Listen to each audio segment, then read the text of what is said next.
Alright guys, imagine you're sitting next to your wife on a cruise ship. Some guy walks by and tells your wife off. He swears at her and flips her the bird. What do you do in that situation? Coming up, I'll tell you what one man did. Let's get into it. Welcome to Cruise News Central with Joseph. Carnival Cruise Line has kind of added 2 new ships to their fleet this week. They have the Carnival Adventure and the Carnival Encore. You'll notice though that these ships don't have the Carnival signature whale tail stack on them, as these ships are actually refurbished and reimagined P&O cruise ships. These newly rebranded Carnival ships will sail along with the Carnival Splendor and the Luminosa in Australia. They're expected to sail more than 500,000 guests this year. With the addition of the Adventure and the Encounter, the Carnival fleet now has 29 ships, the largest fleet in the cruise line's 53-year history. Hey, speaking of Carnival, brand ambassador John Heald said some really blunt stuff to a loyal cruise customer complaining about cruise prices going up. We're going to talk about that in just a minute, but first there was some really cool, but really scary, and really intense footage of a Hanseatic cruise ship returning from Antarctica. Check this out. Dramatic video showing a cruise ship sailing through 40-foot waves made its way around social media today as the Quark exhibition ship bobbed and weaved its way through the ocean. A cruise passenger describing the experience as a 48-hour-long roller coaster. The video shows the passengers holding on, falling down, and an intense view from the front of the ship. The ocean liner was returning from Antarctica through the notorious Drake Passage, known for its violent weather and huge waves. 3 oceans all flow into the Drake Passage, creating a washing machine type effect in the waters.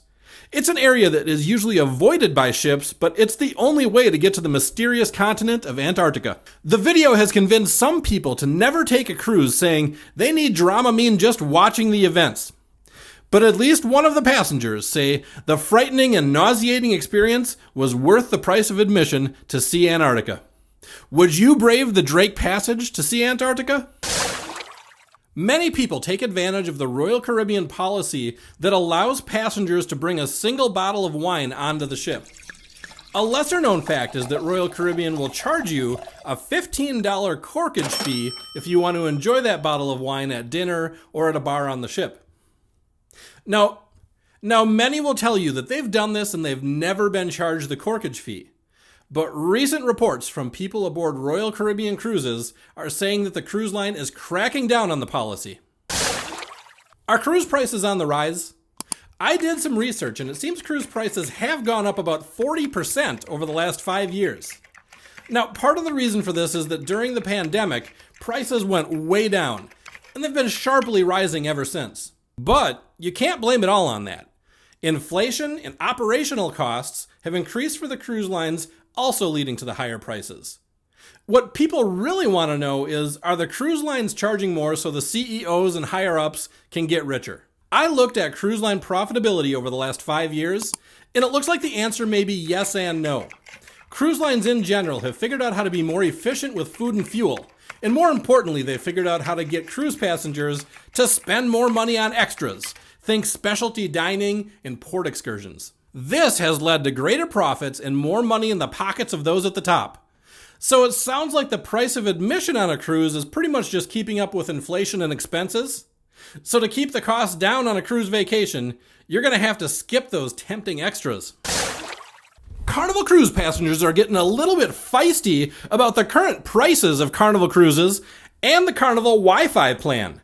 A grocery store clerk complained on social media that prices are going way up, saying that a 7-day interior cabin cruise out of Baltimore is over $800. He said that's way too much and that Carnival needs to look at their prices. Carnival brand ambassador John Heald took Carnival's side on this one, saying that Carnival is beholden to its stockholders and that inflation is also driving up the cruise line prices. This led to another man complaining about the cost of the Wi-Fi plan. He points out that at home, Wi-Fi costs many people $100 a month, but on Carnival Cruise, it costs about $168 a week.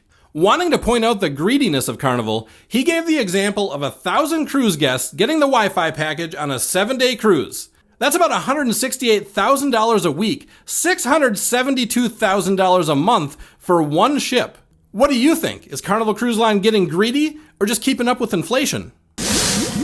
There's only a few ways that you can get stuck in the water on a cruise ship. Joe, what are you doing? You gotta tell them the story about the guy that did that other thing to that other guy because he told off his wife. I know I need to get to that story, but I gotta tell them about this story about the cruise ship that got stuck in ice 3 feet thick. That's a good one too, but you can't leave them hanging so long, man. Get to that one next, will you? Well, as you guys heard, a cruise ship found itself stuck in some thick ice. How did they get out? You'll have to watch the video to find out.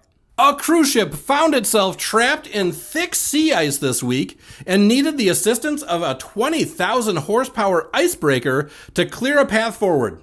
They were off the coast of Finland, where the Hanseatic Spirit encountered ice 3 meters thick, giving the ship no chance of moving without some help. The captain came on the loudspeaker telling the guests that help is on the way, that they were waiting for the Conito, a 20,000-pound icebreaker.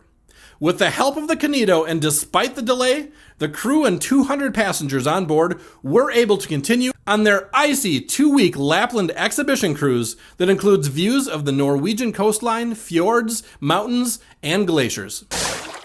Okay, I'll ask you all again. Some guy walks by, tells your wife off, swears at her, and flips her the bird. What do you do in that situation? The question is, was DiGiorgio justified in choking out the barefoot dancer? Things got a little crazy on the Virgin cruise ship Resilient Lady. A man was dancing barefoot near a bar when a nearby woman said to him, "We're all grown-ups here. Will you put some shoes on?" The unidentified dancing man then told her to shut up and called her an effing bee. And then he flipped her the bird. This is where things went off the rails. The woman's husband, a financial CEO named Kenneth DiGiorgio, steaming with anger, came across the dance floor, picked up the barefoot dancer by the throat, and threw him to the ground, telling him he was going to effing kill him.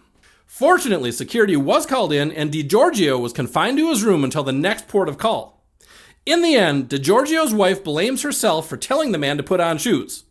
DiGiorgio, talking through his legal team, said that he responded to the actions of an individual who harassed his wife, making her feel threatened and intimidated, and that he looks forward to being absolved of any wrongdoing. The barefoot dancer has said that he felt like his throat was being ripped out. DiGiorgio is currently charged with a simple misdemeanor and is awaiting trial. What do you think? Was DiGiorgio justified in choking out the barefoot dancer? So first of all, I think that DiGiorgio completely overreacted and should be charged with assault if what we are being told is accurate. I also think that if DiGiorgio's wife would have minded her own business and lived by the rules we teach our third graders, that if you don't have anything nice to say, don't say it at all, none of this would have happened. And third, if what makes you happy is having a few drinks, dancing barefoot on your cruise, that's exactly what you should be doing. It sounds like the poor guy was just letting loose and loving life, only to have a woman tell him to put on shoes, and then her husband came and beat him up. So I'd like to give a big shout out to the barefoot dancer. Keep on dancing, my friend.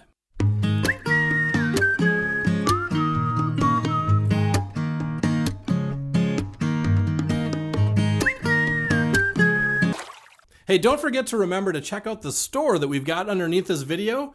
We've got the best cruise planner, we've got cruise games, games for kids, t-shirts. Check it out. It seems like every other week I'm telling you guys this same story, just on a different cruise ship.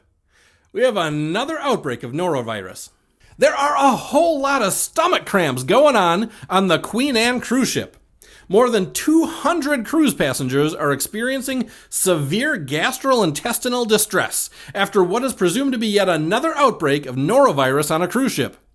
It's been a particularly bad year for norovirus outbreaks, with 2025 already banking 10 across several cruise lines, including Cunard, Holland America, Princess Cruises, Royal Caribbean, and Viking Ocean Cruises.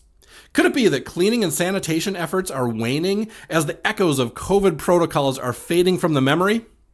Regardless of the reason, these ill vacationers will have memories of quarantine and being asked for stool samples instead of suntanning and drinks with little umbrellas. In response to the norovirus outbreak, the Queen Mary 2 crew has increased cleaning and disinfectant procedures. Have you ever had norovirus on a cruise? Hey, just a quick correction on that last story. I say the Queen Anne in the story. It's actually the Queen Mary 2 that has the outbreak. The newest cruise ship from MSC, the World America, is setting out on its inaugural sail on April 12th. It is currently docked in Port Miami awaiting its first group of passengers. We have a sneak peek into what to expect on this engineering marvel if you're interested. I'll leave a link in the description. Hey, that's it for Cruise News Central this week.